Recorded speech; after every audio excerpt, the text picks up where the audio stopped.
Әйтергә кирәк, Фатих Кәримебезнең музей безнең авылда 1971 елдан эшләп килә. Аның 90 еллык юбилеена инде безнең район җитәкчебез Илдар Раисович Гимаев җитәкчелегендә колхоз көче белән салынган бик матур бина. Әлбәттә, заманнар үзгәргән саен безнең замана теләге белән үзгәртергә телибез күбрәк музейны карарга килүчеләр булсын дип.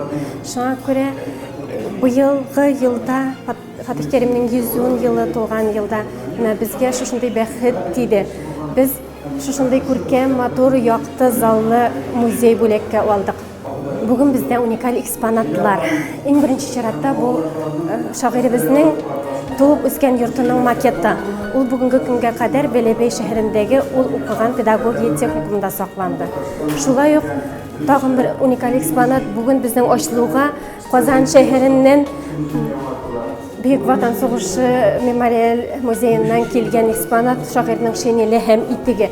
Ул шушы шинельне кигән килеш һәлак булган.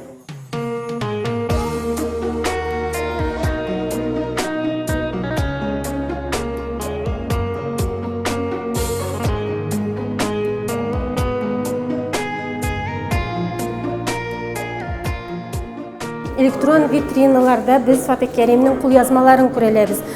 Казан шәһәрендә бит аның милли музейда 19 кулъязма блокнотлары саклана. Аның 16-сы Бөек Ватан сугышы елларында язылган. Фатих Кәрим, ватаным өчен. Бәлки, бу хат соңгы хатым булыр.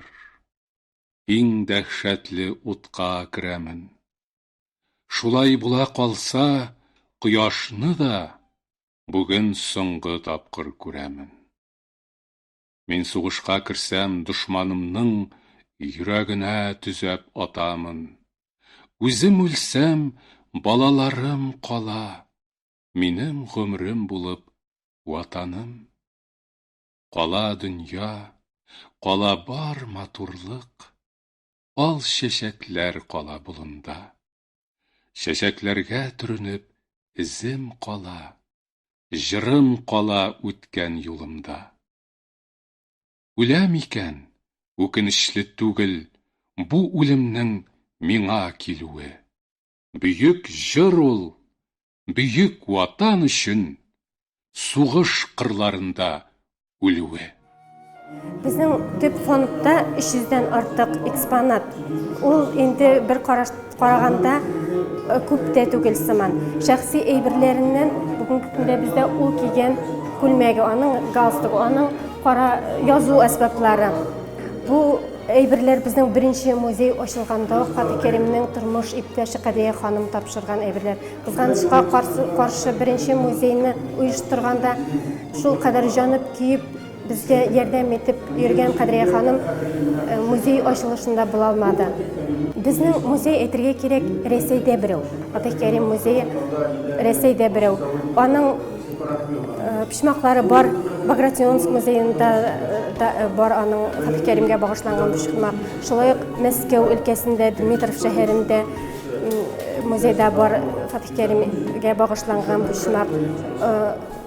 Казанда бит инде бар. Әйтергә кирәк, авыл музее, кечкенә музей булса да безне беләләр. Безгә әйтеп үтүемчә, Краснодар өлкәсеннән, Мәскәү шәһәреннән, Самарадан, Ташкенттан киләләр. Менә шушы яңа артылган Муса Җәлил музеена хәзер атна сайын группалар күпләп килә. Инде Солилецкига, Тустыбага барган кешеләр берсе урап үтми ди. Ягъни туристларның группаларының маршрутына керә хәзер аят. Һәм мин булай хыялымны әйтим әле алай булгачлан. Казаннан чыккан шундый бер сәяхәт маршруты. Анда Риза Фәхретдин Кишучат Әлмәт янында. Анда Баулыда беләсез, әдипләрнең туган яклары. Үзегез кемнәр икәнен беләсез. Анда Абдуллинада безнең язучыларыбыз барган. Һәм Оренбур Пономаревкадан 60 чакрым китсәң Шарлык авылы Муса Җәлил авылы. Аннан соң Бишбүләк районы. Анда Эрчектән чыккачта минем Дүсән авылында Кәрим Хәкимов беренче СССР илчесе һәм Фатих Кәрим. Һәм якында әле Акмулла ватаны Туксанбай авылы. Һәм әле Ислакбаш Чуваш классигы Константин Иванов һәм Яков Уксай ватаны. Карагыз, һәм әле Бөгелмә ягына китсәң, һәм Кондыракөл ягына китсәң, Аслыкөл ягына китсәң, шундый мөгъҗиза, шундый тирән тарихлар бар. Аларны белергә кирәк. Алар туганлык ядкарлары һәм Муса Җәлил белән Фатих Кәрим әле безнең татар халкының брендлары.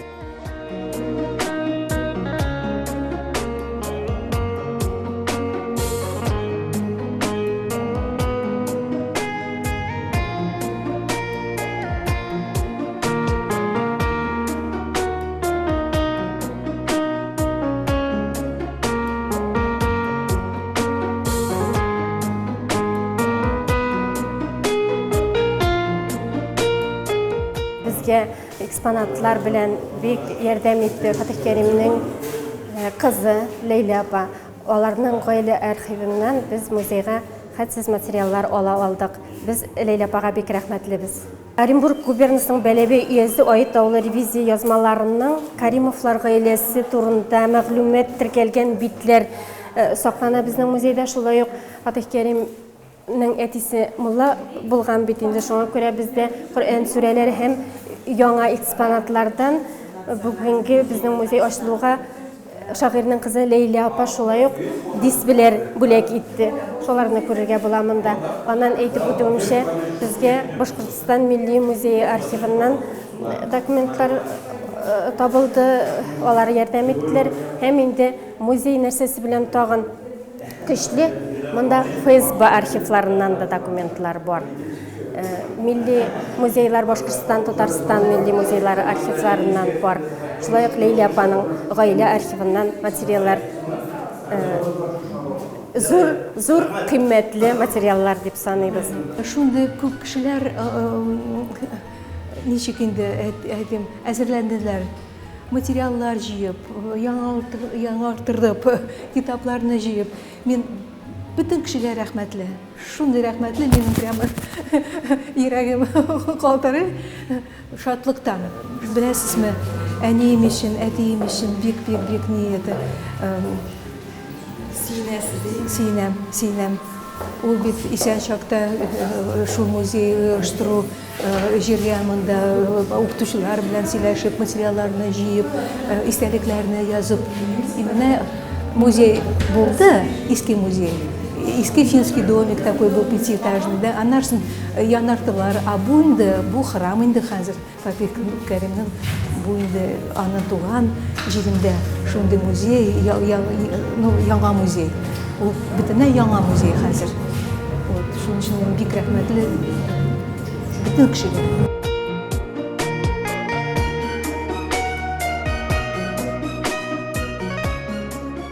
Фатих Кәримнең йортының экспонаты бу Бәләбәй шәһәрендә моңа кадәр сакланды. Без инде вакытлыча дип сорап алып тордык. Ышаныч бар, без аны үзебездә калдырырга Бәләбәйлеләрне үгетли алырбыз дип.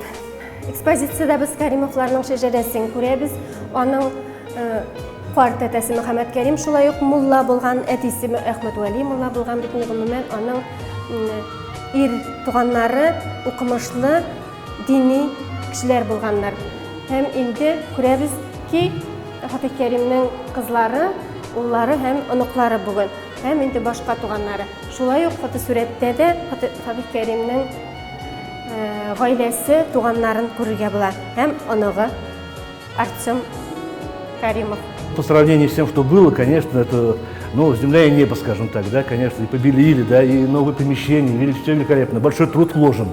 Вот, и, конечно, спонсоров, и, конечно, музейщиков, местохранителей. Просто великолепно.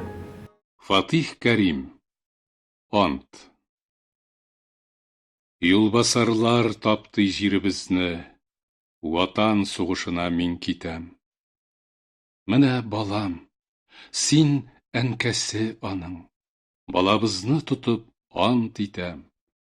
Синең өчен, шушы балам өчен, нәслем өчен туган ил өчен, мылтык тотып баскан җиремнән бер адымда артка чигенмәм. Бәлки, соңгы тапкыр күрештек, кочаклаштык, озак үбештек. Сизә бала, карый күзләремә, сакла безне ди ул күңеленнән.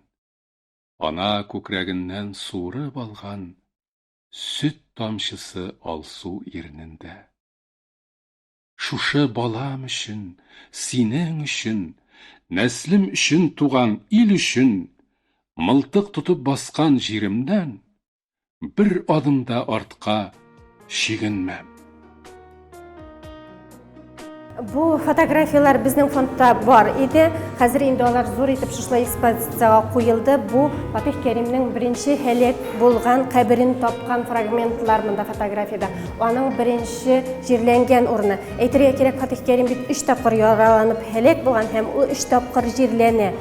Монда инде без аның беренче каберен күрәбез һәм шулай ук моны электрон рамкада аның Багратионскийда яңартылган һәйкәле ачылу күренешен күрәбез. Шулай ук мәңгеләштерү буенча инде Казанда ачылган мемориаль такта ачылган көннең сурәтләре. Фатих Кәрим һәлак булыр алдыннан гына Кызыл йолдыз ордены белән бүләкләнгән була. Ә инде икенче бүләкне, зур бүләкне ул һәлак булганнан соң аның тормыш иптәше Кадрия ханымга беренче дәрәҗә Ватан сугышы ордены тапшырыла. Менә шул күренештә бар монда. Фатих Кәримнең иҗаты һәм тормыш юлы бүгенге 21-нче гасырда да бик актуаль. Аны укыйлар, беләләр, аны өйрәнәләр һәм бүгенге көндә безнең үзебезнең филология фәннәре докторыбыз бар. Рамил Сарчин, аның иҗаты буенча поэзия Фатих Кәримов историк литературным контексте дигән хезмәте өчен филология фәннәре докторы исеме алды.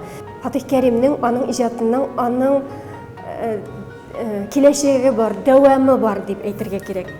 Бүген ул шушылай китапларда, сәхнәләрдә, экраннарда безнең белән бергә яши.